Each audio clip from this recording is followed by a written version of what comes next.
Hello. My name is Kevin Canty. I am the director of the Creative Writing Program.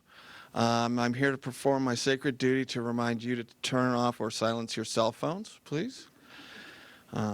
And also to introduce Tim O'Leary, who will give us some brief introductory remarks. Through the Cardinal O'Leary Fund, this conference has been funded and wouldn't be possible without him, so we thank him from the bottoms of our little hearts. So, Tim O'Leary.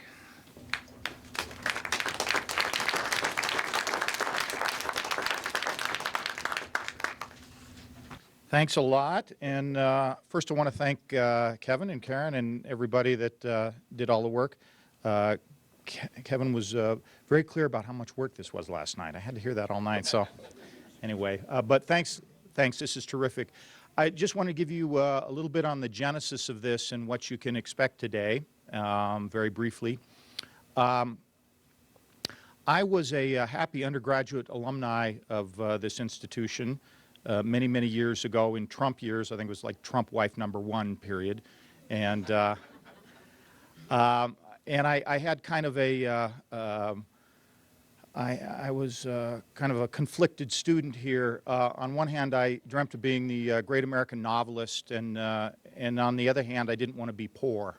And so I kind of waylaid into business, went into the advertising and television world, and was lucky enough to have some success there. Have been coming back to campus quite a bit because I love this place and particularly love the creative writing department. And then kind of took a career change a few years ago. I'm starting over. I got out of my business and I went back and got an MFA somewhere else, and I started writing fiction. And so I don't have to be a poor, starving artist, but I can be a very rejected individual now for a few years. But anyway, in conversations over the last few years with Judy Blunt and with Kevin, one of the things I realized was I've been a professional writer my whole career, just writing for the dark side, and one of the biggest lackings that we have in the businesses I was involved in are good writers. And I think everybody wants to come out of these programs and be the great American novelist or the great American poet, but some of you are not going to be, but what I was very happy with was I've been able to spend my whole career writing and creating, and that's been incredibly fulfilling for me. So the discussion was around, let's make sure MFA students know that there are a lot of avenues that they can take where they can either make a good living, something better than being a barista while they do pursue their love, or maybe they will find a profession that really fulfills them and allows them to make use of their talents. And that's what we're kind of here about. So we started a couple of years ago. I think we had a pretty good event, and I think this is going to be a great one. We have some real interesting people that will share insights about their career paths and how your writing skills might be valuable in a lot of different ways. I think the other thing is that if you have chosen a profession that by nature means sitting in a dark room by yourself, you can probably lose perspective on the skills that you have. And again, I will tell you from a business perspective, a person who has great ideas and has the ability to communicate those ideas and has a different take on the world and can clearly disseminate that is a rare individual and very much in demand in every kind of business. And so hopefully you'll see that today. I'd like to thank all the panelists for making the trip to Missoula. We had a great time at Kevin's house last night, and he's a great chef. But thanks for coming, and I hope you get a lot out of today.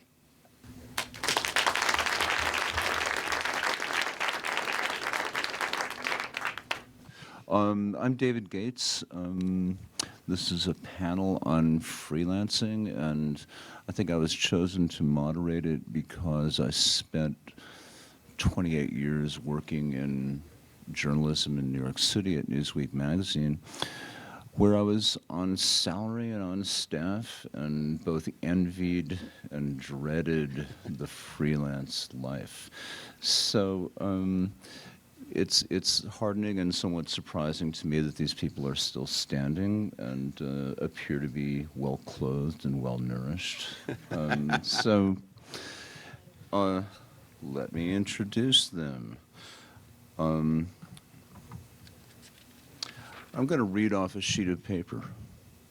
And I apologize to my students who might be here. When I said there might be cookies, I was lying like a rug. Amanda Fortini has written for the New York Times, the New Yorker, Rolling Stone, the New Republic. You know, stop me when you've heard enough of these credentials. New York Magazine, Slate, Salon, among other publications. She's a contributing editor at Elle Magazine, where she writes about feminism, culture, and women's issues. Her essays have been widely anthologized, including in Best American Political Writing and Best of Slate. She was nominated for a James Beard Foundation Journalism Award. Last fall, she was here as the William Kittredge Fellow. And we miss her. But she's, I miss being here. but she's back. Says here she currently divides her time between Livingston, Montana, and Las Vegas, Nevada, where she makes wise investments with her freelance income at the tables. Dan Brooks has written for a living since he left New York City in 2000, and he's still, well, he's sitting, but he's still standing. His essays have appeared in the New York Times. He won the 2015 Association of Alternative News Media Award for his column in the Missoula Independent. He holds an MFA in fiction from, where else? The University of Montana, and a BA in theater and English from the University of Iowa. He notes on, he must have written this himself, because it says probably he should have studied computers. I mean, how do you kick your copy in if you don't know computers? Dan Merchant is an Emmy and Iris Award-winning television writer / producer / director. Somebody knows how to use computers here.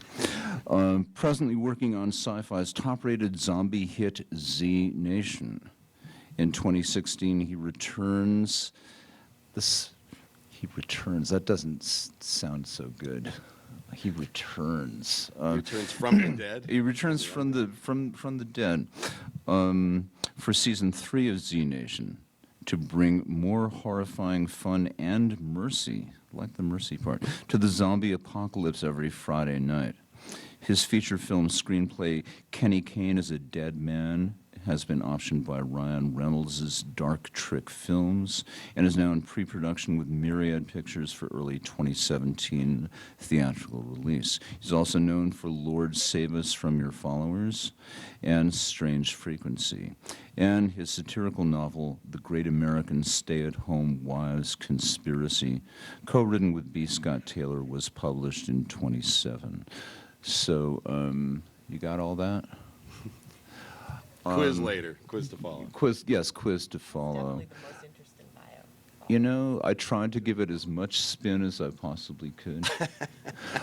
Well, speaking of back from the dead, how did you get started as a freelancer, and why aren't you gainfully employed by some boring corporate media outlet? You know, that's a great question. I intended it to be a great question. Success on the first try. I guess I became a freelance writer the day 2 days after I graduated from college. I went to a small liberal arts school in the Puget Sound area, and at the time there was a late night sketch comedy show called Almost Live that ran on the NBC affiliate in Seattle, and I had done film and TV and things like that while at college, just basically grabbing the camera gear and, you know, inspired by Saturday Night Live once upon a time. And so I showed up at the station with 3 typed skits, and I sold all 3 of them, $50 a skit. And so, you know, 2 days into the world, I'm a professional writer. Yes. And, you know, it'd be 9 more months before I would sell another, you know, skit. So, as you can imagine, $150 even in the 80s did not go very far. But it gave me validation and it gave me encouragement, like right out of the box. So I guess I had enough self-starter in me to know that I could do it, and that certainly proved it. And it was a cool feeling to see, you know, the actors and the characters that I had watched on this local show perform this skit that I wrote on TV. Wow, just in my house. So that was in my head, and now it's on my TV. So that was magical. That was magical, and I from being a little kid, I wanted to do that, and to be able to do it pretty immediately was highly encouraging and deceptive, because then the avalanche of failure and rejection and all the things that come with this life would come in. And so I guess what I did, and the reason I'm still standing, and I'm not sure why.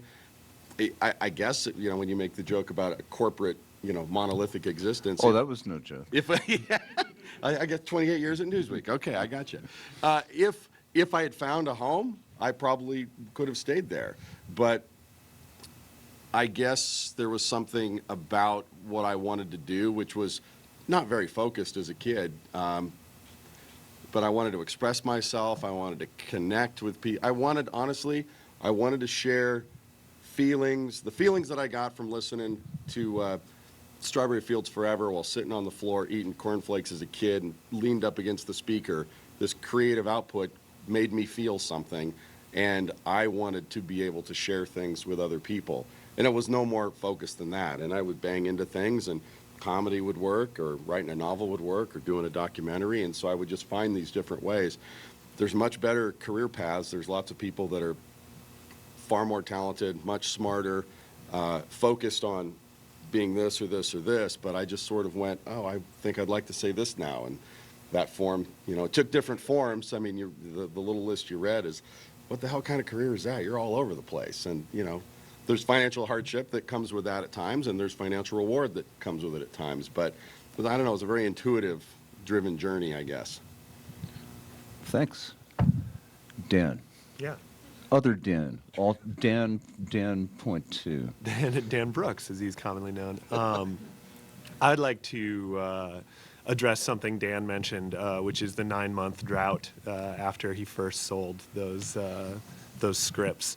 Freelancing offers a lot of significant advantages, particularly for creative writers. For one, it's scalable, so that when you have a lot of commercial work, you can do that work and salt away money, and then make time for projects that don't pay, for example, fiction. You like to hurt a guy, don't you? What's that? You really like to hurt a guy. I do. It's rough. But I think he brings up an interesting or a valuable insight, which is at a certain stage in your career, you absolutely cannot afford to say no to work. For all the advantages that freelancing offers, it comes to an abrupt stop if you run out of money. And the transition between freelancing and having a full-time job and also freelancing is extremely rough. It's just a lot harder to make deadline if you have a 40-hour-a-week commitment.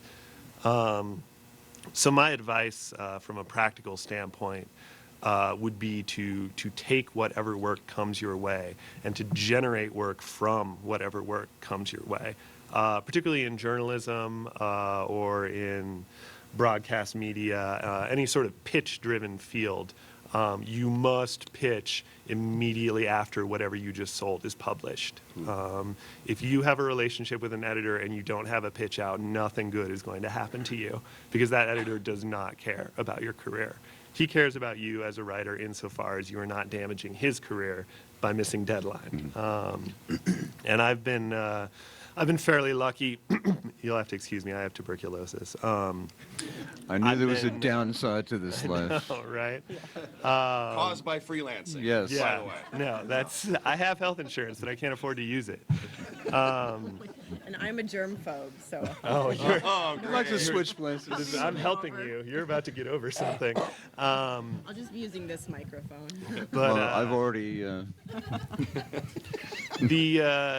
It's very difficult to overpitch an editor. If you get 2 pitches rejected in a row, you should reevaluate your approach. But as long as they are publishing you, you should keep pitching them because that momentum is extremely important. I'm going to pass this on. Yeah, Amanda, I mean, here are all these wonderful places that you were published in, but I presume that that wasn't how you started out. Or maybe it was. Maybe, Well- maybe your uncle runs the New York Times. No. In fact, I didn't. Can you hear me? Can you hear me if I don't lean so forward? Okay. All right. I'll put it closer.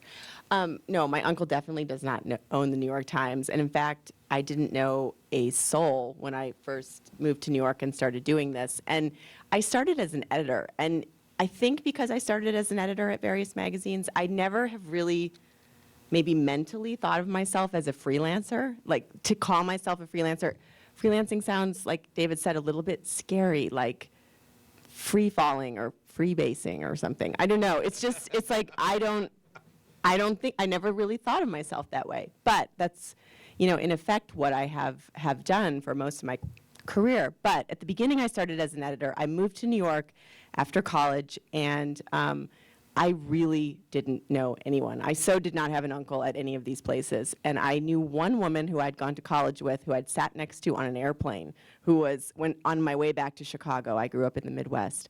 And she was about 4 years older than I was, and she happened to be working at a magazine, an exercise magazine called Fitness. Talk about taking whatever work you can get. So I called her, and she was really a kind woman and very gracious, and brought me into the office and, had me meet all of her bosses. And I left that day with a job, basically, at the magazine. And over the next few weeks, I felt like increasingly uncomfortable with the idea that I was going to have to write about like calorie counts and stomach crunches and whatever I would have to be writing about. And that's not to put down that job, because a job is a job and you've got to make money somewhere, particularly those of us who don't come from any money. So, but I was young and I was idealistic, and right before I was to start that job, I called and quit the weekend before I was to start, which was Labor Day weekend. And the editor-in-chief told me, she screamed at me on the telephone. She first very calmly asked where else I would like to work, and I said, oh, maybe the New York Review of Books, or something like that. And she said, she listened to what I said and then screamed and said, well, there's not a chance of that, because I'm going to blackball you in all of New York. And I was 22, and I thought, wow, this editor of the exercise magazine is going to blackball me.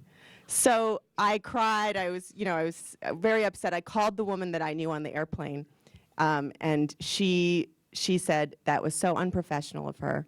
She should never have said that to you. Where do you want to work? And I said, I want to work at the New York Review of Books. And she said, okay, I know a woman who is the editor.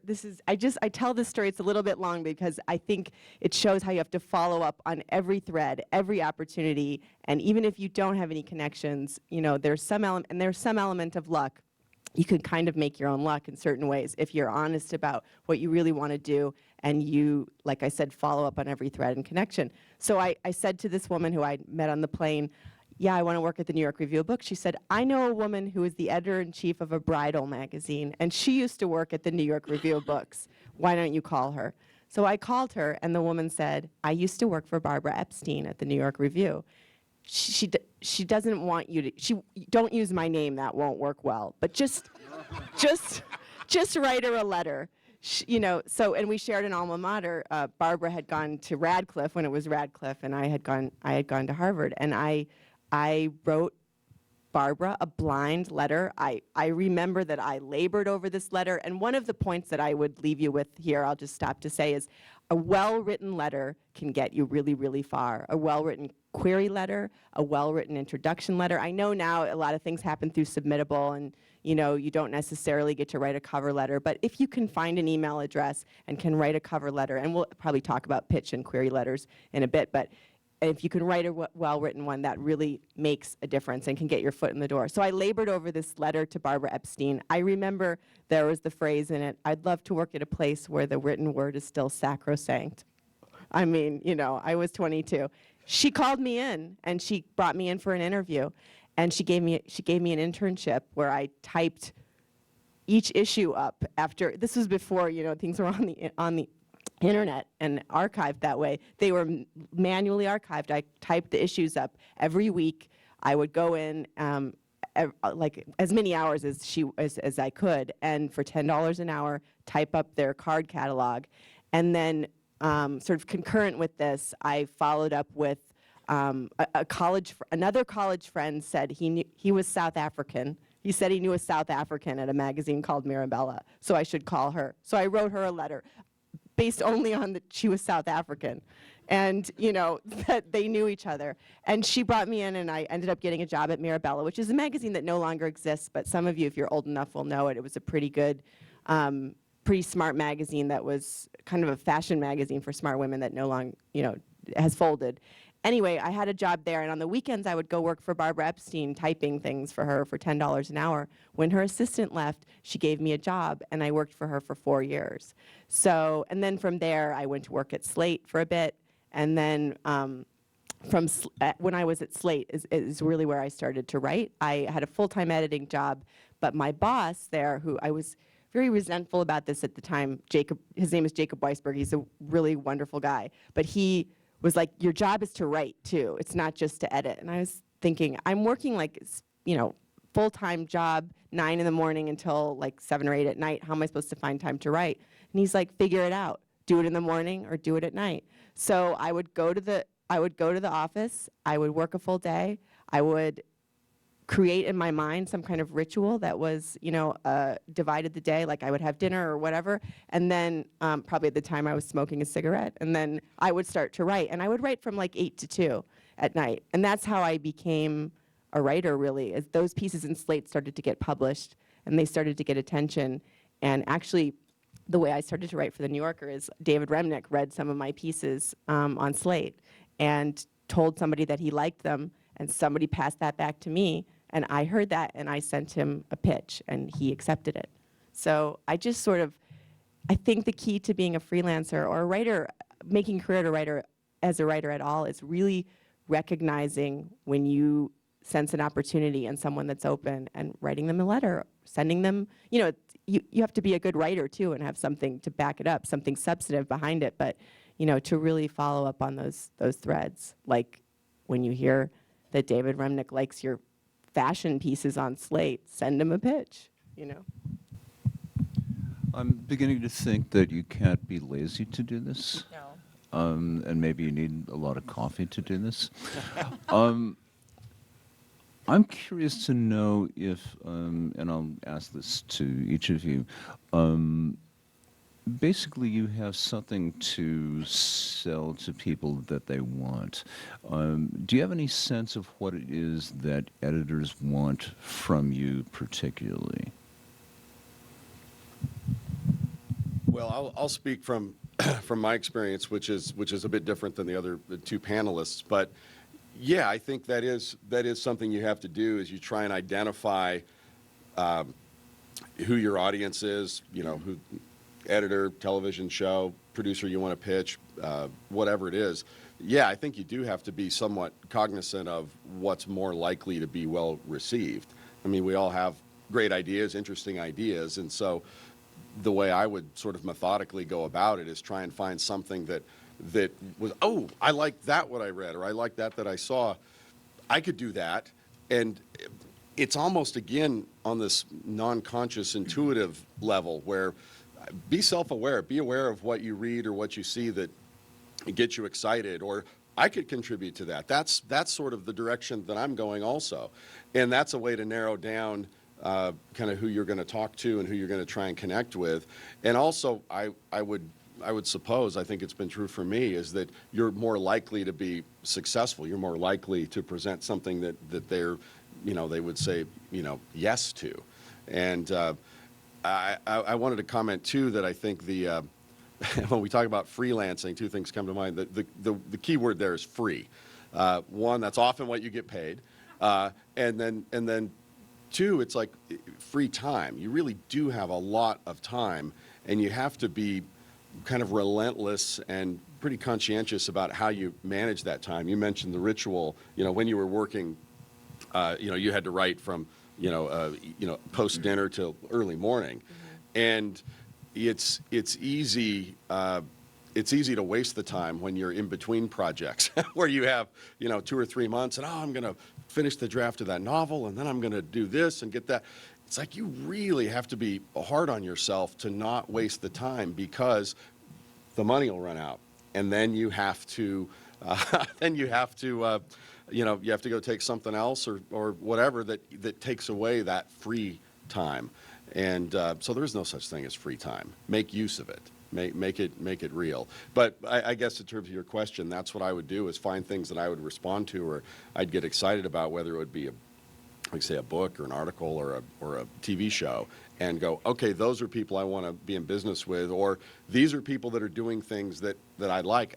I would also try and get informational interviews. I would, hey, I like that piece you wrote. I like your show, and try and meet with people. I made friends with a guy who was an Emmy award-winning writer on the TV show Cheers way back when. Just called him up and said, I thought that episode was awesome, and he invited me to come down, and I got to hang around on the Paramount lot and watch how they did it. And that, again, it's funny now, all these years later, to go how ridiculous and sort of unconscious, how intuitive. I was just like a river trying to get back to the ocean. So I was relentless, and sometimes the water got shallow and sometimes it ran fast, but you just you keep going because you need to, and you find these little pieces of encouragement where, they feel like they're part of my tribe. I want to get closer to them. I want to share what I'm trying to say with them. And more often than not, you're going to be more successful there than this pays better or some other criteria. So it was a very, emotional, spiritual component to how you find your path. So that's my random nonsense. Yeah. Dan Brooks, do you have a sense of where you fit into the horrible economy of the publishing and writing, the grim and slog magazine of American publishing? Yeah, absolutely. Is this any better? Do we like this? Okay, great. Yeah, my career in recent years has gravitated toward weird essays, and in this way, I flatter myself that I'm selling fine writing, but that is absolutely not the case. It matters to me, and I try to think of myself as a craftsman. I care about sentence level writing, but I think the vast majority of readers and editors do not. I think that number one, as a professional, what I'm selling is reliability. Sooner or later, I will miss deadline, but it has not happened yet. I was in the New York Times last week, last Friday. I was supposed to be in the Times 2 weeks from this Friday, but someone else missed deadline, and I stayed up late. I live alone. Like, I had a cat for a while, but it was trying to control me. So, like, I don't really like go out or socialize or do things. So, I stayed home that night and I batted drafts back and forth with the Times, and it was great. Like, that makes me happy. And that other guy is in trouble now because, like, I will get his assignments and his family will starve and I will have nicer shoes. So I think that from the standpoint of the people who employ you, the quality of your work is obviously important, but talent is by far the most common good quality among writers. I know many, many more talented writers than I know hardworking writers.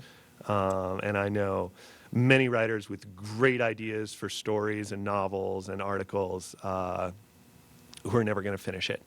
To do the work is the most valuable commodity, in my opinion. And in this way, I strongly agree with Dan that a rigid daily schedule, even if you don't have paying work to put in that schedule, is very valuable. You're not going to be good at writing unless you do it every day. I would say at least 4 hours of raw composition every day. Oh my God! Right? Yeah. Oh, It's not. oh, you're losing your audience, man. Or 1 hour of hitting your hand with a hammer. You choose. Even that sounds better. I definitely don't do that. Okay, well, that's just me. I'm a crazy person. Don't do what I do. You even lost your cat's affection. I know. This is the most people I will see all year right now. But I do think like that ability to step up and say, yes, here are 1,000 words on this stupid thing I don't care about within 24 hours is hugely valuable, because that's not the job you're doing now. That's the next job you're going to get. And I think the next job you're going to get is conceivably the most important one. Amanda, yeah, Okay. yeah. If Well- you could even remember what we were talking about. I know. Well, I wrote a few little things down here, but I definitely don't spend 4 hours a day in raw composition. I have enough work that I am kind of writing almost every day, but there are some days when I just, the inspiration is not there. I don't do that. I did do it when I worked at Slate because I had no, sort of margin, no leeway. I had to perform that way. But I would say I write most days a week. But what was the original question? Oh, it was what are editors expecting from you? So I can actually really speak to this, having been an editor, and I would say, the writer that kind of gives their 100%, and that's a combination of being relatively on time. I don't think most editors expect you to always be, most writers are late a lot. There are the rare people like you who are never late and never miss a deadline. I've missed a lot of deadlines in my life. Not terribly, maybe by like a day or a couple of days or something like that, but editors generally build in a little bit of expectation for that. So what I was going to say is that the writer who gives 100%, which is the combination of sort of talent and craft, attention to craft, and being relatively on time, and revising it on their own to a point where it's ready to turn in, is incredibly rare. So you would, as an editor, get pieces and they would be like 50% of the way there, maybe. And partly that's your job, but you really wanted to see that the writer, there's a sense that you have that the writer has on their own, before they've given it to you, sort of pushed the piece as far as they can take it. It's not like a lazy slapdash first effort, And I think another thing is, this is very basic, but read the magazine. Know what the magazine publishes, because to get a 20,000 word piece revisiting Hemingway's, bullfighting pieces or whatever, famous bullfighting pieces for like Mirabella magazine doesn't work, or certain pieces of reportage for a literary magazine. I mean, just read the magazine, know what's in there, and pitch to that. And if it's a magazine that you like to read, you're probably going to want to write for it, and you're probably going to know it. But sometimes in freelancing, I think people get really busy and are just trying to sell work, and they've written something on their own, and they're trying to place it, and there's just zero attention paid to where this would best fit and who the audience is. And what else? I guess what else an editor is looking for is somebody who is fairly easy to work with. I mean, I think as a writer, you don't have to be a total pushover. You can stand up for your work, but there has to be some kind of give and take. I mean, as a writer myself, when I get edits, like, you find the people that you find, if you find the people that you like to work with, and if you find an editor that you work well with, that's an extremely valuable thing. And know that they move around a lot. So you might be working with them at one magazine, and then suddenly they're going to another magazine, and it's a magazine that you like better, or what. Just value those relationships, because if you have a good one, it's gold. You will have it throughout that person's career and your career. And when they give you edits, if you respect the editor and they are smart and all of this, you want to work with them. Like, they're supposed to edit you. You're a writer. You're not doing everything perfect the first time. You're supposed to be edited. We all need to be edited. It's important to remember. So when they give it to you, if you disagree with it, I was having a conversation with another writer last night who's also been an editor. She was saying she hates it when she gets these long disquisitions about why they can't take the edit. She's like, just give me a third way if you can't do it. Just come up with something else. And I'll just say that having been a writer for many years now, last winter I went and worked at the New York Times for 2 months while somebody was on maternity leave as an editor. And it was a really great experience to be back in the editor chair. It's a kind of boot camp that I think every writer should experience. And I was on the receiving end of the people saying, well, my mother's in the hospital, and while I was going to visit her, I broke my ankle, and now I can't turn the piece in for, 3 weeks.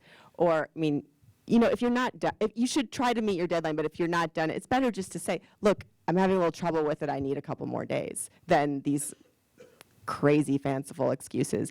It was interesting to have a little bit of distance from the pros too, where you're the editor and you realize that there isn't one ideal way that a piece can come out, that you might cut the beginning, you might change the end. It's a little like playing jazz, a little bit of saxophone works here, and a little, I know nothing about jazz, David knows a lot, a little bit of this instrument works there, but there's not one ideal way. And I think that helps as a writer to remember that when you're receiving edits, that like what I had in my mind isn't the only way, and I want to have some kind of conversational give and take with this editor. Yeah, I'd also add that in working with the editors, it's really helpful not to regard them as the enemy. They're really not the enemy. They're there to help your piece. And what you said about finding a third way just seems very important, because often editors are not good writers, and their suggested rewrite will not be good, but something has bothered them about that part of your piece. And if you can figure out what it is that's bothering them, if you can find a better solution for it. I wanted to ask if any of you have ever said no to something. When I was starting, I was on salary, but I was doing also freelance pieces, and for quite a while I just laid down a principle not to say no to stuff, and I'm wondering how you all feel about that. It took a really long time before I ever said no to anything. I think part of my approach was that as long as I was writing, I had this notion in my mind of a parallel path. It's not exactly what I'm doing, but it's a parallel path because I'm writing and I'm learning and interacting with editor or producer or whatever to kind of shape the writing and try and learn the discipline of writing, for a goal. One of the things I've lived in Portland, Oregon for 30 years, and while doing work in Hollywood as well, I would do a TV pilot, let's say, and then I would come back to Hollywood, or I'd come back to Portland and write a book, or come up with ideas, and then when the money runs out, then you try and come up with some other things. And I was fortunate to meet up with some folks early in my career who were in the advertising business. So copywriting was something that I would work on as well, which was a different kind of discipline, but it was still writing, it was still words, it was still storytelling, it was still communicating ideas.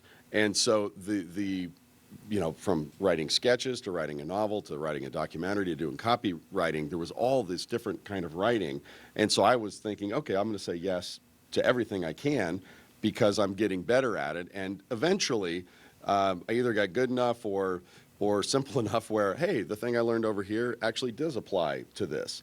The documentary I did had a lot of sketch comedy elements in it. It's like, oh, wow, I wouldn't have expected those things come together. I did, however, 20 years in maybe, get to a point where, I am better at this. I'm better suited for this sort of material, or I'm drawn to it. Again, like I was talking a few minutes ago, just sort of the passion that I was gravitated to. I could do the other stuff, I think, pretty well, but it was like pure craft and no passion. And at a certain point, I either had enough money where I could say no to it, or I just couldn't muster it. I felt like I would be faking it, or I just didn't feel good about it. And that might have been like a feature film project. Like I'd say yes to the advertising thing because I'm like, no, fine, I can get that and feel good about nailing that. This thing I don't really believe. Somebody else is probably better suited for that. So it took a while, but yeah, I've said no a few times. Yeah, there are, I guess, 3 things that I've said no to over the course of my career. One, I no longer work for free. I think that in general, my rule is don't take on a new lowest paying client. My lowest paying client at this time is the Missoula Independent. I really enjoy working with them, but anyone who pays me less than that should find someone else. There are, in rare situations, there are certain editors that you ultimately don't want to work with. This has only happened to me once, but an editor took something I wrote and gave it to his girlfriend, and she put her name on it and sold it to another outlet. Oh my God. Yeah, and we had a very long relationship at that point, and I terminated that relationship. You can't. That's a trust relationship, and the editor, once you give him or her your copy, like, they can do with it what they will. And I think that, like, that's one that was utterly foxed for me. The third thing that I would recommend writers early in their career to stay away from is certain kinds of personal essays.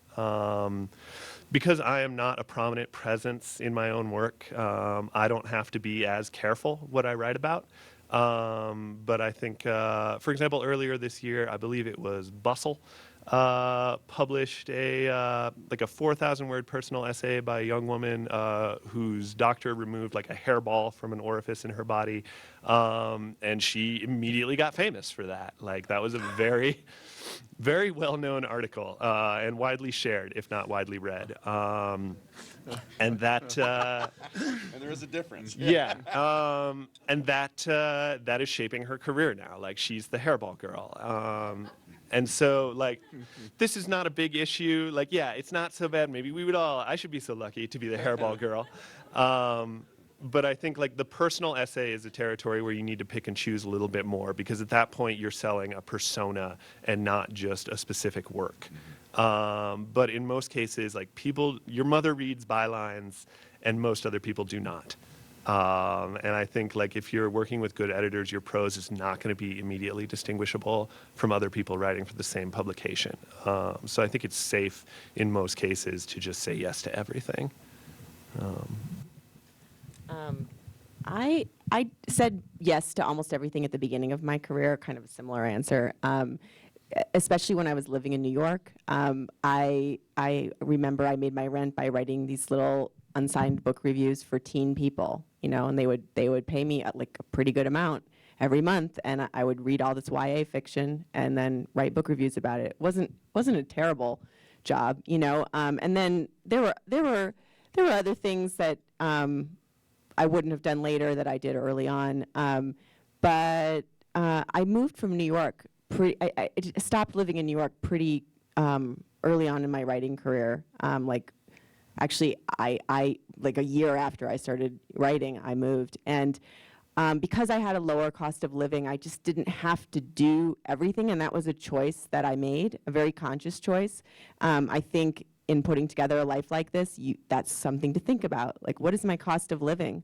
Can I live somewhere else? The internet makes that entirely possible for most people. If you do have a few contacts and can go get some FaceTime with them, wherever that is, LA, New York, a couple of times a year, you can live in Missoula. You can I live in Livingston, And I really agree with what Dan's saying about the personal essay too, and just essays in general as a young person. I think you need sometimes a little, this isn't a hard and, ooh, you okay? You didn't see that. This isn't a hard and fast rule, because sometimes young people have really interesting personal experiences to write about. And I've read some really great personal essays by young people. But you just want to, you don't necessarily want to be the hairball girl. And I think, I take the necessarily out of it. You don't want to be the hairball girl. And yeah, and I've been writing professionally I started doing a smattering of things when I was still editing, as I said, but for about, a little more than 10 years. And I only recently started to write some personal essays. And I only recently felt that for publication, and I only recently felt that I could. And now, so when I left New York, I moved to Los Angeles, and then later I moved to Montana.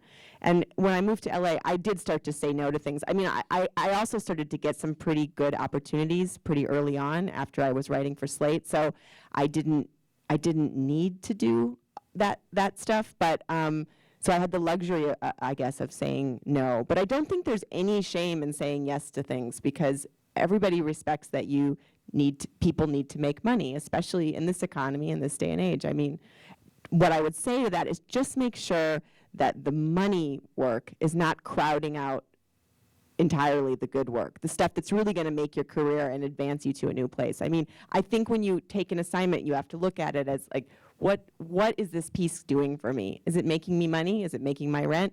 Is it going to take me to a new place? Is it going to, is there some prestige factor in it? If there is, maybe it's worth doing something for very little money sometimes. In fact, I think that it definitely is. I'm not sure about for free. I think that's a whole other discussion. But, just think about, what is this piece doing for me? Where is it taking me? And always do those pieces that are helping to build your career too, not just, to build your bank account. You need both if you're going to have a viable career as a writer. Because at some point, if you're doing it the right way, the pieces that are good for your career will also bring in some money for you. Or a book. Or a book. Yeah, sure. How are we doing? Oh, we're not doing so well. I had one more question. And I'm just going to ask it quickly, and maybe there's a quick answer. Dan, you were taking a pretty hard line about writing for no money. If you were starting out, if you were just getting out of college, write for websites for no money, or? There are two forces at work here. One, when you write for no money, you make it harder for other people to make money. And there is no union among freelance writers, but there absolutely should be. And it should offer health insurance. For me, the distance between even 2 cents a word and no money is greater than the distance between 2 cents a word and 5 cents a word. And I think, I've fielded offers from publications that couldn't offer to pay me, but they could guarantee lots of page views.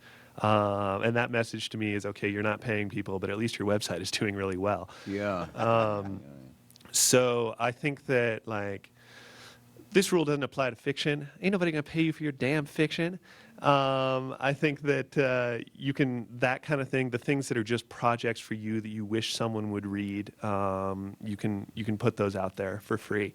But I think if all things being equal, you would rather go on a walk, make sure you get paid to do it. And I think that discipline, for me at least, has forced me to seek out paying work when I might have continued as a well-published but ill-paid writer. I like this answer so much, I'm not even going to give the other two people any chance to address this question. Are there questions from out? Whoa, look at all the questions, yeah. You mentioned a third way, and I just kind of misunderstood, I think. What exactly did you...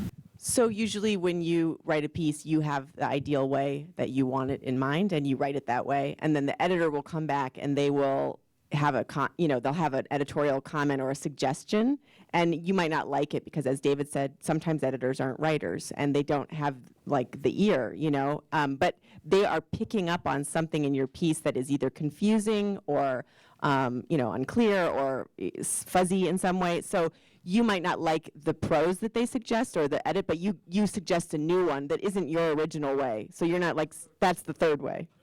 Write your new way. Talk to them about it. No, I would write it. I would write. It's usually just a sentence or something. Yeah, you might say something like, well, that doesn't sound quite right to me, but what about this? Or, how about this? Just suggest a third one. They usually appreciate that. Yeah. Yeah. Sorry. How did thank you. How did you step into the editor chair so quickly? Want me to answer again? Okay.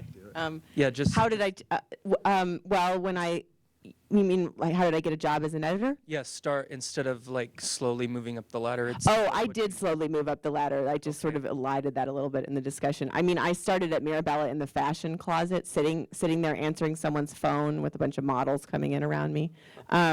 Definitely, I was photocopying things, filing things. I mean, then I moved into I was promoted into the features department and editing culture pieces, but I started as an assistant. And at the New York Review, like I said, I wasn't doing any kind of like glorious work. I was just typing their card catalog. But then I got a job. I worked there for 4 years, and by the end, I was helping to edit people.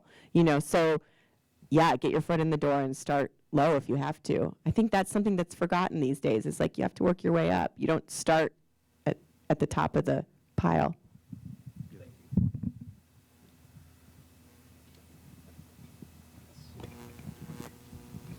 Testing. One, okay. Sorry. Out of all the books that I've looked at that talk about freelancing and writing, none of it talks about the business. For example, what paperwork you have to save for taxes. If I hadn't known a freelancer friend of mine, I would never have known that you have to pay taxes 4 times a year because the government doesn't trust freelancers. And I'm like, shit, what paperwork do I have to save? When do I have to file? What's the audit risks? What's the, and then all of a sudden you start thinking about, wait, I don't know anything about contract law. And if you're a freelancer, you have to, devise these contracts yourself, and you're dealing with people who have access to a legal team and you don't. So there's all this, process work that nobody talks about in print or any of the books. And I'm like, excellent, 3 experts who would be full of lifetime experience, like don't ever sign on the red line, sign on the black line, that kind of thing. Whatever feedback you can give. I feel like you'll have a good answer. Yeah. So I've been full-time freelance since 2009, and I keep terrible books. Like, I did not get into freelance writing because I love accounting so much. But I was audited in 2013. I just found out, and in fact overpaid because I'm an idiot. But there are. If someone else in your household is also a full-time freelancer of some kind, like if they are also getting paid through 990 tax forms as opposed to W-2s, W-4s, I've been out for a while. It is sometimes worth it to form what is called an S corp. That is something that you can do with an accountant. Make sure you pick a good one, because many accountants will tell you that they can set up an S corp for you and they will not do it the perfect way. That is not going to save you money if you are making less than, I would say, 60 grand a year. Otherwise, like you can just turn in your taxes on April 14th every year and pay that $250 to $350 late payment penalty, and that is okay. If you can find some sort of tax shelter that is not just self-employment, it's absolutely worthwhile, because if you're self-employed, you will pay double FICA. In other words, you pay 7.5% for your contribution to Social Security withholding, as well as another 7.5% for your employer's contribution. It's a hideous injustice, right, your congressperson. Otherwise, I would say the best known audit trigger is a home office. Unless you keep a separate office outside of your house, the risk of incurring an audit is probably not worth deducting that 15% of the square footage of your home that you use as an office.